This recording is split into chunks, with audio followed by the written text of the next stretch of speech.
আচ্ছা, তুমি এতক্ষণ পরে মানে মনে করে করে কি বলবে, কিছু একটা তো বাহানা করতে হবে। তো তাই জন্য তুমি কমেন্ট করলে যে আমি বাংলা পড়তে পারি কিন্তু লিখতে পারি না। তো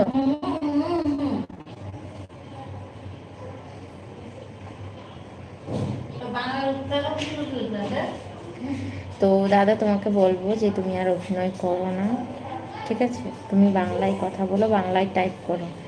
কথা বলার হলে তুমি বাংলায় টাইপ করো, ঠিক আছে? তুমি কিন্তু কে জানি কিন্তু ওটা বলছি, ঠিক আছে?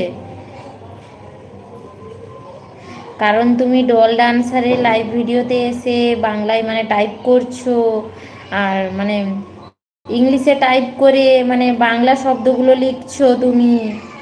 আর ওইটা এখন এসে বলছো যে আমি বাংলা পড়তে পারি কিন্তু লিখতে পারি না।